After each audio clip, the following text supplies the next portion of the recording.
Okay, so today we're going to learn about the disk method. I already drew a function and a question to tackle, like a basic question to tackle with already to have it go.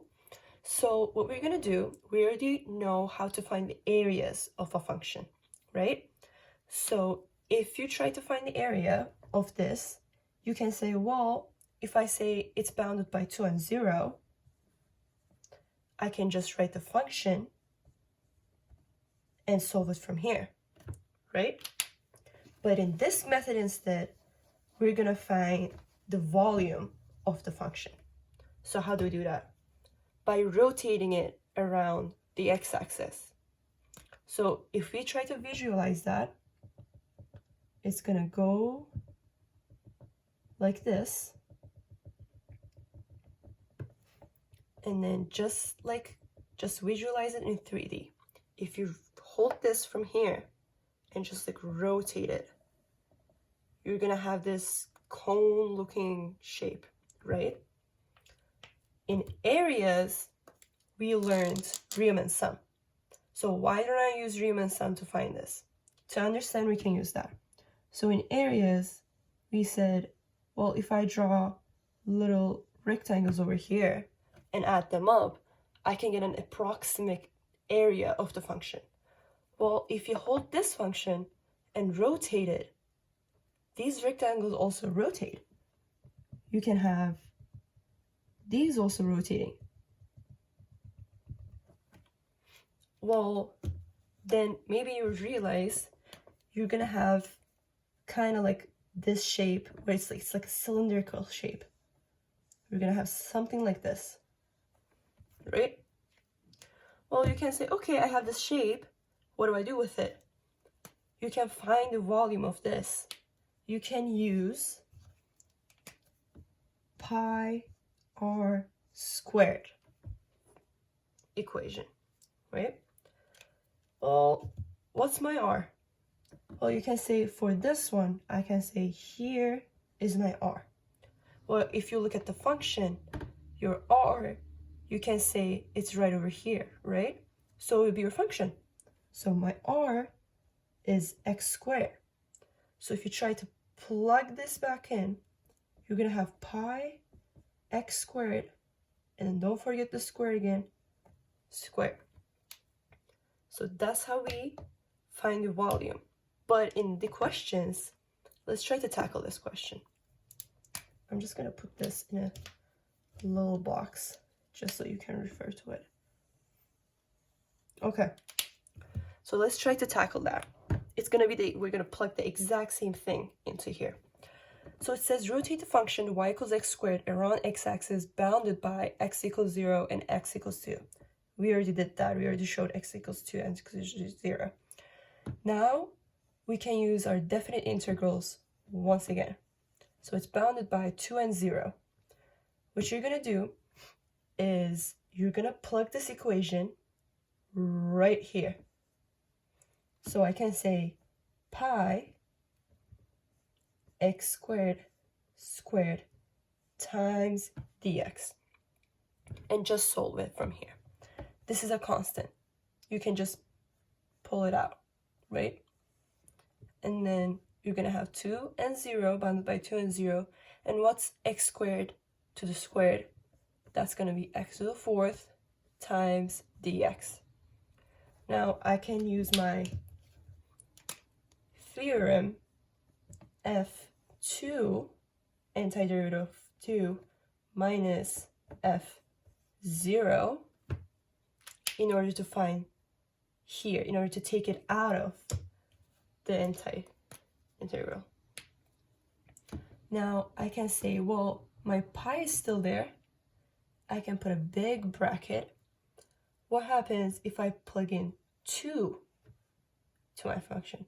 Well, you're gonna get 2 to the 4th minus, then plug in 0, you're just gonna get 0.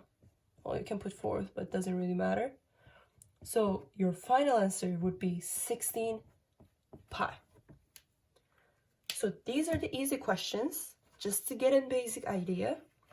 But usually on tests, on midterms, they're gonna ask harder questions. So it's let's just tackle the harder ones. Okay, so I wrote a different kind of question. It's kind of like a word problem, but they love to use it on midterms or other tests like the tree trunk problems. So let's try to solve this.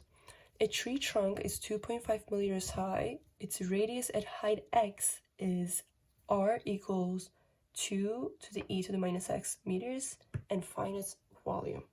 Okay, so just to visualize, we're gonna have y and x again, and it says its radius, they already give us the radius, so we don't have to worry about what the function is because it's already right here. At height x would be here, and they gave us what that height is. Well, if you draw this function, it's gonna look something like, it's gonna come down. I'm not gonna draw like over here, normally it comes from here. It's gonna come down something like this, something like that, and it goes down and down and down. Well, if I say here is 2.5 meter high, right? And we just rotate this around.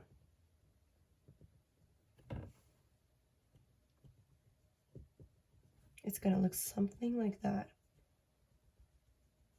That's gonna be my tree trunk. Well, how do I solve this? How do I find the volume? Just like we did before, pi r squared. In this case, your radius, your r, is already given. So what you're gonna do is pi 2e to the minus x squared. Now we can put it into our definite integral. So what is it bounded by then? If it's 2.5 meters high, then the height starts from 0 meters, right? It goes up, up, up until, oh wait, I don't think that's on there. Let's draw it here. So if you start from 0 meters, you're gonna go up, up, up until you get 2.5. So that's gonna be my bound. So I'm gonna say 2.5 to the 0, and I'm gonna plug this right back in here. So I'm gonna have pi 2e to the minus x squared times dx. Just like we did before, I'm gonna put the constant out. We don't need that right now. 2.50, then I'm gonna have 2e to the minus x squared times dx.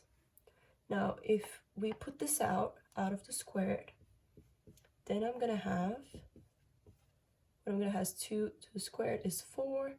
E, when you do squared, it's gonna become minus 2x times dx. Now, what we're gonna do, this is constant too, so I'm just gonna put this out too. 4 pi 2.50 e to the minus 2x times dx. Now let me erase this. Okay, so now that it's erased, I'm gonna use the same theorem, f 2.5, because that's our bounds, minus f0.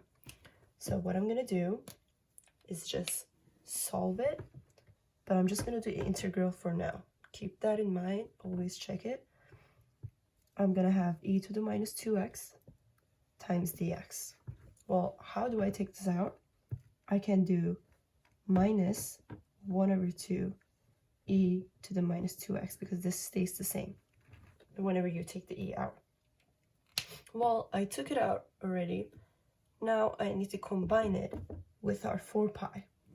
Well, I can say this is times 4 pi. Well, now we're gonna plug this back into here. Now we're gonna use our theorem. Now I'm gonna say 4 pi, I don't know if that's in there, here you go, 4 pi, we can use brackets to just make it easier. We're gonna plug in 2.5 into here. So I'm gonna have minus 1 over 2, e to the minus 2, 2.5, I have to plug it in, and let's just do minus, I can just do this. That's easier. minus, let's just make this bigger. Then we're going to use the same thing, x 1 over 2 e to the minus 0. That's just going to become 1. Let's just write it anyways. There we go. Okay, so now we have 4 pi. Let's put that in brackets again. Minus 1 over 2 e to the negative 5 minus, then we're going to have only minus 1 over 2 because this just became 1, and 1 times 1 over 2 is just 1 over 2. Then we have this. Now, if we take this out, we have 4 pi. If you realize we have minus 1 over 2, we can keep it the same, or you can put it into your calculator, then plus 1 over 2. Now, either you can keep it like this if it's accepted, or you can decide to go and just like put this 4 pi over here.